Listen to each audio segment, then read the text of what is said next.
dihitung. Nah, coba gambarin gitu ya, coba gambarkan beta 1 itu maksudnya adalah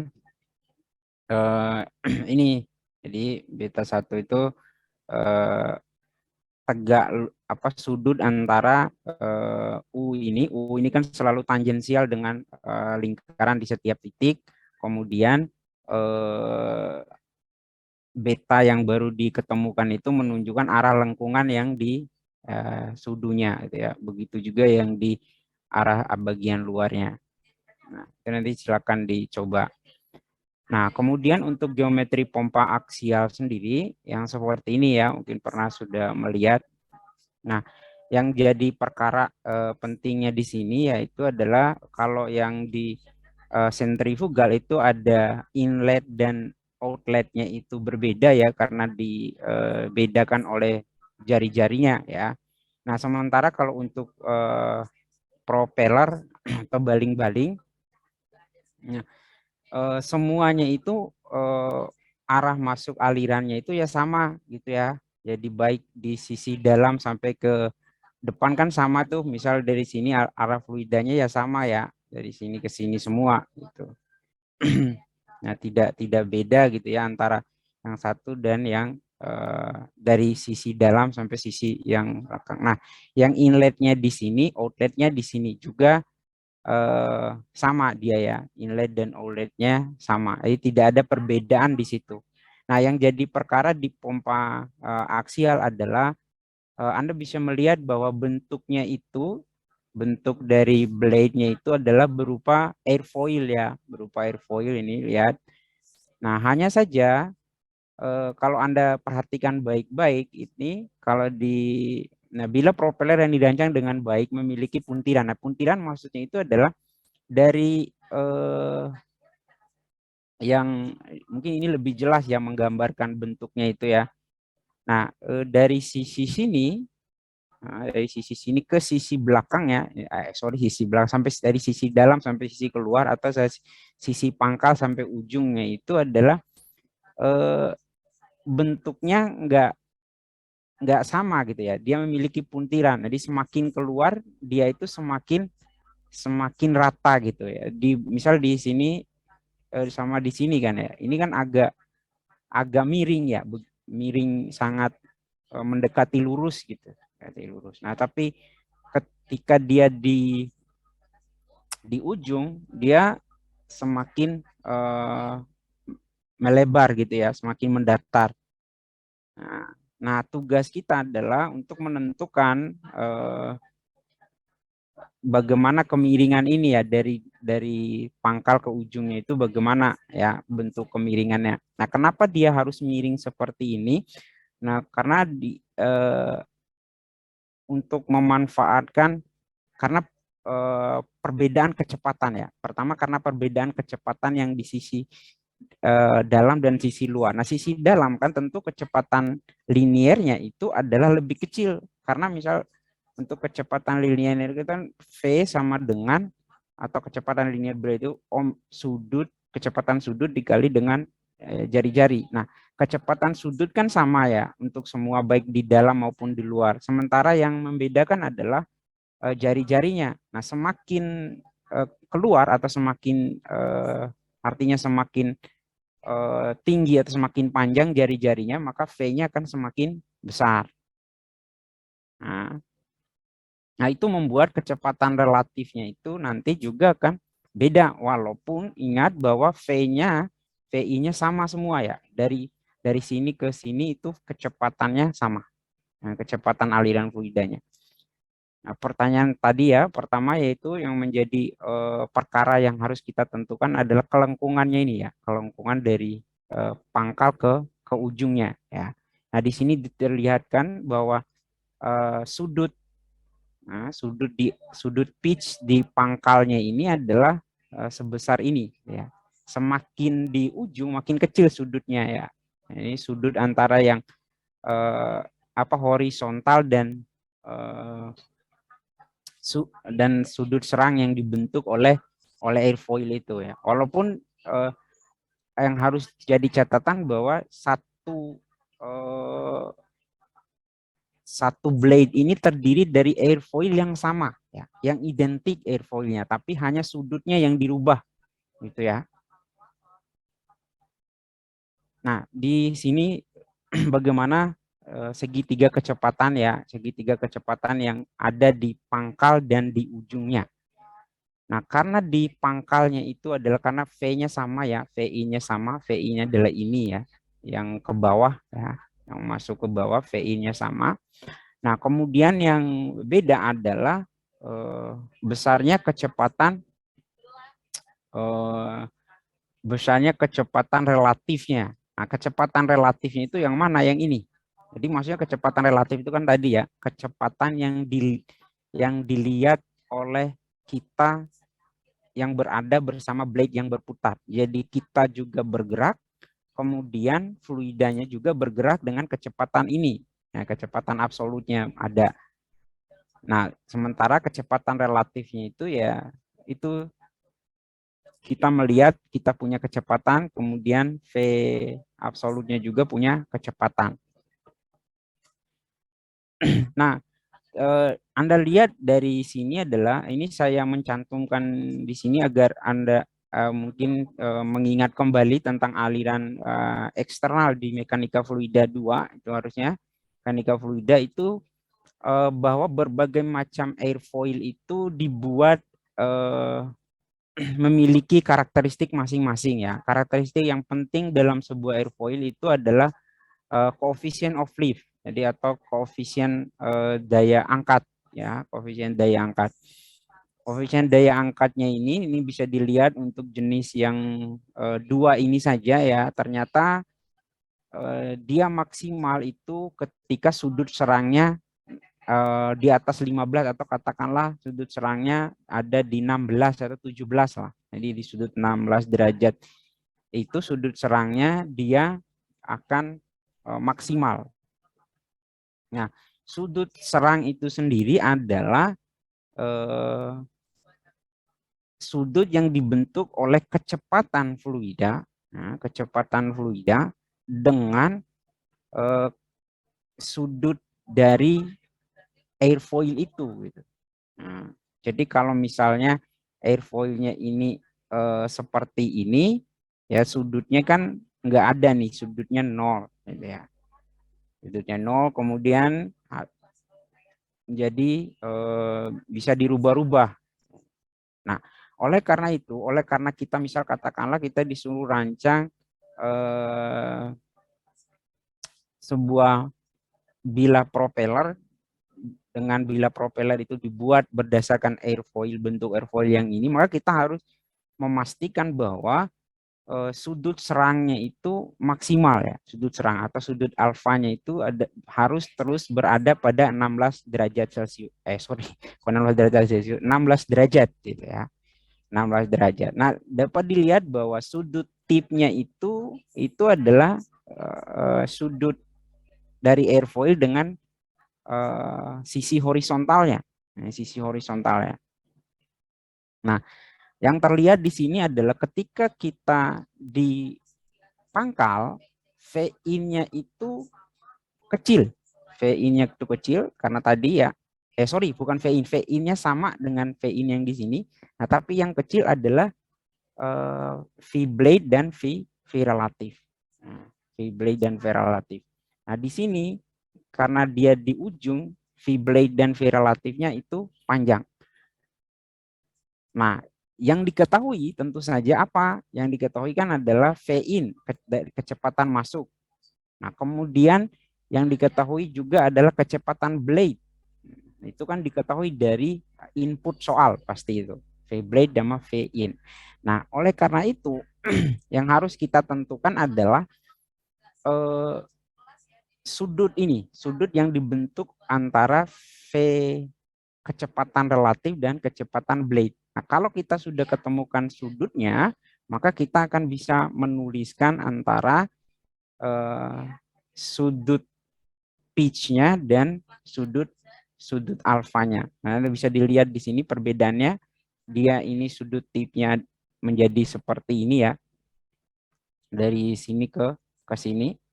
Nah, sudut alfanya itu selalu berdasarkan relatif ini, kecepatan relatif. Nah, di sini juga ya kecepatan. Nah, sementara sudut tip tidak berubah. Dia itu selalu referensinya adalah garis tengah atau garis horizontal ya, garis horizontal berdasarkan sudut itu, sudut dari airfoil. Nah, di sini dikatakan propeller dibuat lebih ramping di bagian akar, maksudnya di bagian pangkal ya, di bagian pangkal, dan lebih lebar di bagian ujung, lebih lebar untuk memanfaatkan kontribusi daya angkat yang lebih besar yang tersedia ke arah ujung.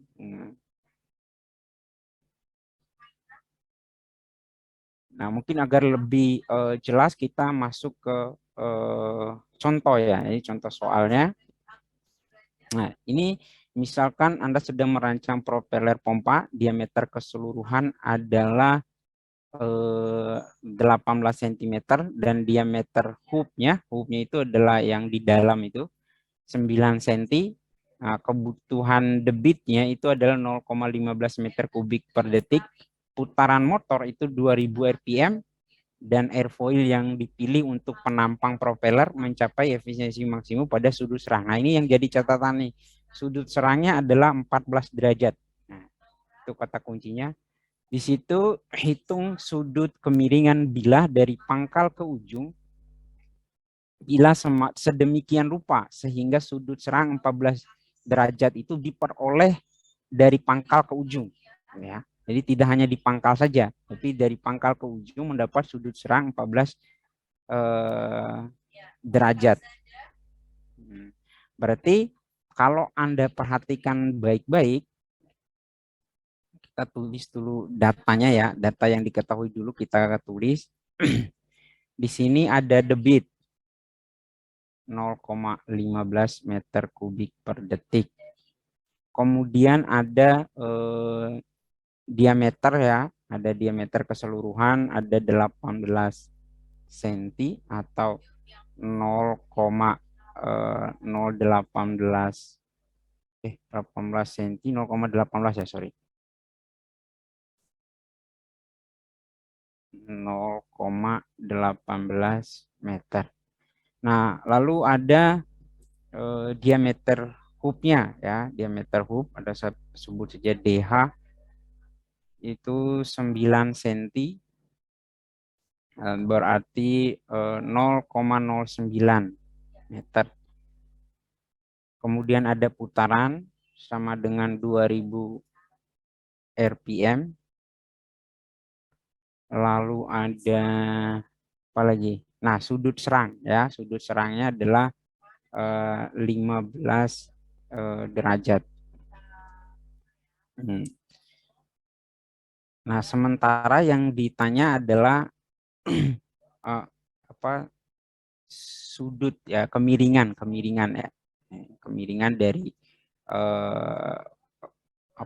kemiringan dari propeller kita. Nah, kita bisa melihat dari sini bagaimana cara kita menentukannya adalah bahwa kita harus mengerti bahwa kecepatan alfa ini itu akan sama dengan kecepatan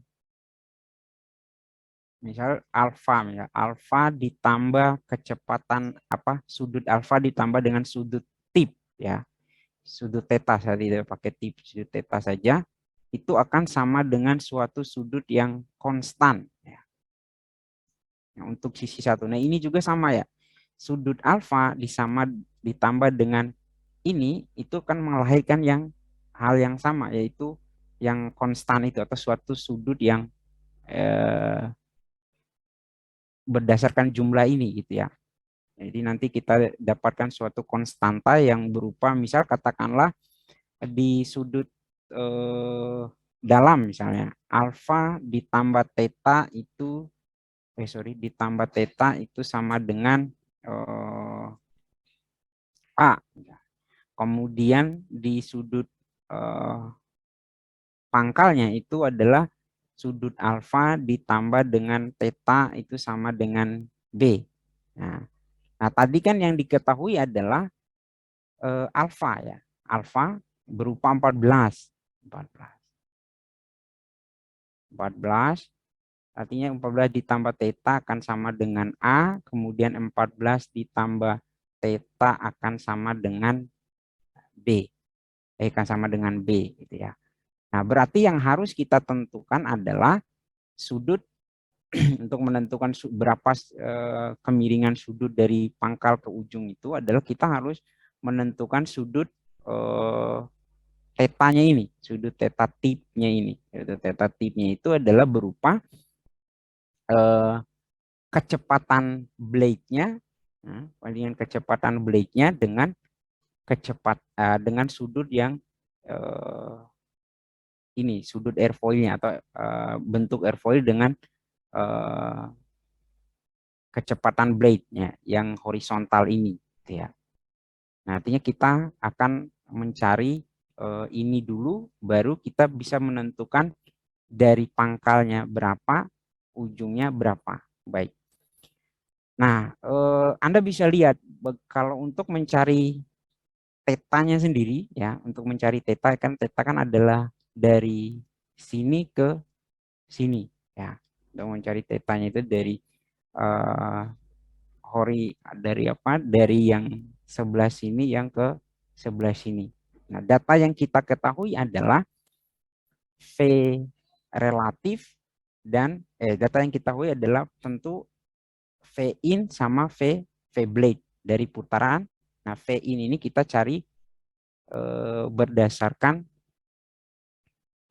apa istilahnya itu berdasarkan debit, ya.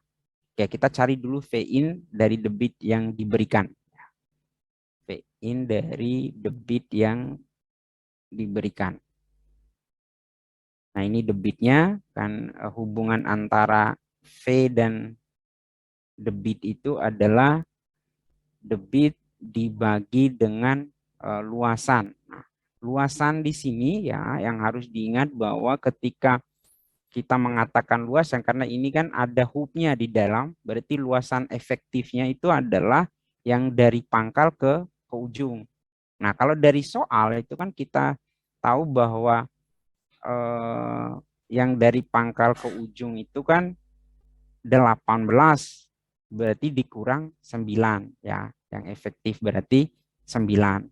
Nah, itulah yang akan kita pakai untuk luasannya. Berarti luasannya itu adalah keliling lingkarannya, ya. Atau saya tulis Q sama dengan keliling lingkarannya itu adalah 2πr dikali dengan ini 18 diameter luar dikurang 2 meter dalam.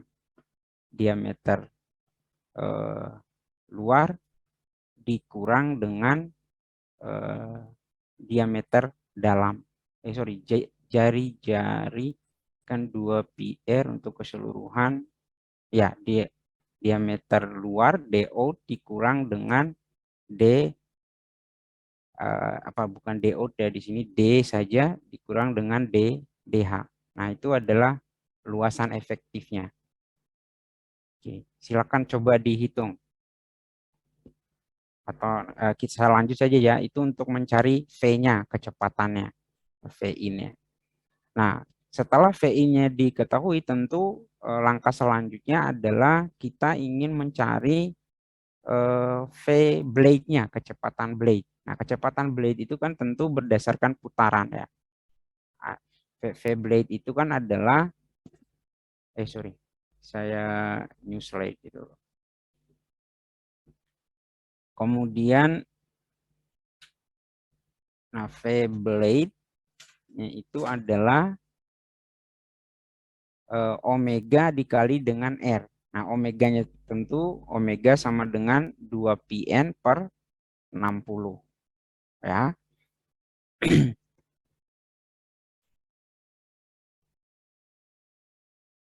Oleh karena itu, untuk untuk tetanya sendiri, untuk teta bisa dicari dengan Anda masih ingat konsep cos itu sama dengan samping per miring gitu ya. Sin itu sama dengan depan per miring kan begitu. Nah, kemudian tangen itu sama dengan depan per samping. Nah, kita pakai konsep itu untuk menentukan mana tadi? Nah, untuk menentukan theta ini ya. Nah, depannya mana? Ini kan yang sudut yang kita mau cari itu adalah ini ya. Sama dengan ini ya.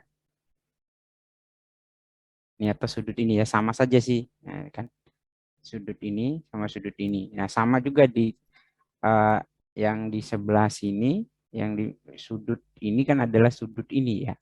Nah, ini kan arahnya tegak lurus dan ini. Nah, nah, karena itu yang kita mau cari itu adalah sudut ini, sementara yang kita ketahui adalah yang ini kan nggak kita ketahui nih kecepatan relatifnya. Yang kita ketahui adalah kecepatan absolut dan kecepatan eh, blade. Nah, maka kalau untuk mencari ini adalah depan per samping, berarti kita pakai tangent ya. Kita berarti tangent itu depan per miring. Nah, bisa kita tulis bahwa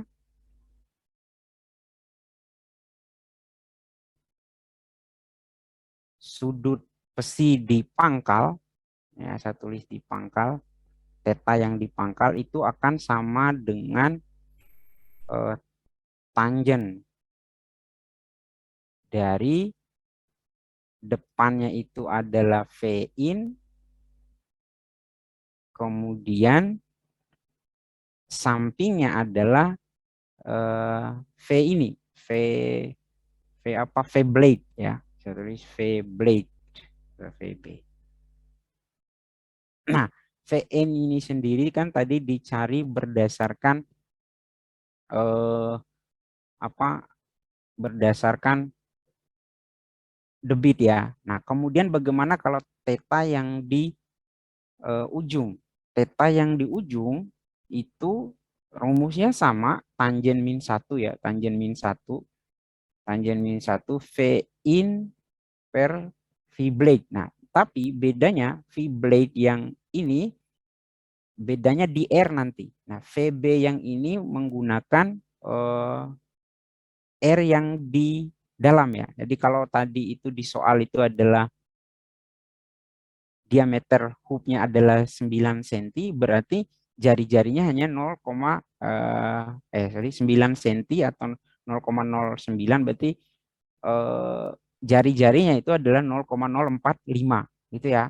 0,045 atau saya tulis saja di sini ya, VB yang bagian dalam, enaknya apa ya biar singkat, VB1 gitu ya. VB1 yang di pangkal itu adalah omega dikali dengan R1. Kemudian VB2 itu adalah omega dikali dengan R2. Nah, nanti akan ketemu sudutnya nanti ini. Misal contoh, Anda peroleh di sini sudutnya kan semakin di sini kan akan besar nih, di sini di pangkalnya akan besar. Misal katakanlah Anda peroleh 40. Nah, di sini itu Anda peroleh 15. Nah, berarti Anda bisa bayangkan nanti, nah ini kan 40 ini saya gambarkan di sini ya. Ini maksudnya sudutnya yang dari sini ya ke tengah sini ini kan lebih besar nih 40. Nah, nah sementara sudut yang di sini ini kan ya, sudut yang dibentuk garis tengah terhadap ini kan akan lebih kecil ya. Ini katakanlah yang Anda dapat 15 derajat. Nah, itu untuk aksial dan sentrifugal. Nah, ini sudah mau selesai 10 menit. Baik, karena ketika saya memahami ini, saya agak ragu ketika saya menyampaikan sekali itu bisa langsung dipahami gitu ya. Mungkin ada yang tentang ini, tentang yang propeller ini, saya kira ya, dia itu cukup tricky gitu ya. Jadi kalau bisa langsung diskusi di grup juga boleh gitu ya. terkait dengan ini. Tapi ya konsepnya itu ya sebenarnya sederhana gitu ya. Jadi ini terdiri dari airfoil ya, terdiri dari airfoil dan kita ingin airfoil ini dari ujung ke ujung itu maksimal dalam mengalami daya angkatnya. Nah, karena daya angkat yang tidak seperti sentrifugal itu memanfaatkan gaya untuk melempar fluida. Nah, di sini memanfaatkan daya angkat itu untuk kalau di pesawat kan untuk mengangkat pesawat gitu ya, dimanfaatkan gayanya untuk. Nah, kalau ini dimanfaatkan untuk gaya angkat itu akan sebanding dengan downwash istilahnya, dengan aliran fluida yang ke bawah sini gitu ya, itu sebanding dengan daya angkat itu. Makanya semakin maksimal daya angkatnya, maka semakin efisien pompa pompa kita kayak gitu. Nah, caranya itu ya dengan melakukan yang seperti ini gitu ya. Nah, akan beda kalau kita beda dengan sayap pesawat itu kan tentu tidak ada puntiran ya, dari pangkal sampai ujung itu ya sama ya, tidak ada puntiran belok-belok ini dari pangkal karena ya memang dia melawan udara yang kecepatannya itu ya dari depan gitu. Nah, kecepatan udara yang dari depan ya tentu tidak berubah ya. Kalau sudut serang alfanya itu adalah 15 derajat ya, dari pangkal ke ujung itu tetap 15 derajat karena tidak ada perbedaan kecepatan di pangkal dan di ujung. Nah, sementara ini itu kan beda kecepatan di pangkal sama di ujung itu. Semakin keluar semakin cepat. Nah, oleh karena itu kita ingin menyesuaikan itu agar memanfaatkan koefisien daya angkat yang maksimal untuk seluruh profil dari blade ini, dari ujung atau dari pangkal sampai ke ujung. Nanti coba diperhatikan lagi ya. Ini saya tidak mencantumkan contoh soal. Nanti saya akan masukkan ketika saya mengupload di kampus ya. Nah, mungkin sampai di sini pertemuan kita hari ini. Silakan nyalakan dulu kameranya untuk dokumentasi. Nah, itu kok kamera saya error nih. Nah, itu bisa nyala tuh. Atau mungkin ada pertanyaan terkait dengan tugas mungkin ya. Atau aman ya. Jadi saya ingatkan kembali tugas adalah 50%. Jadi Anda bisa bayangkan seberapa besarnya itu. Lalu saya pula harus ingatkan bahwa jangan mengumpulkan di luar deadline. Jangan mengumpulkan di luar deadline karena apa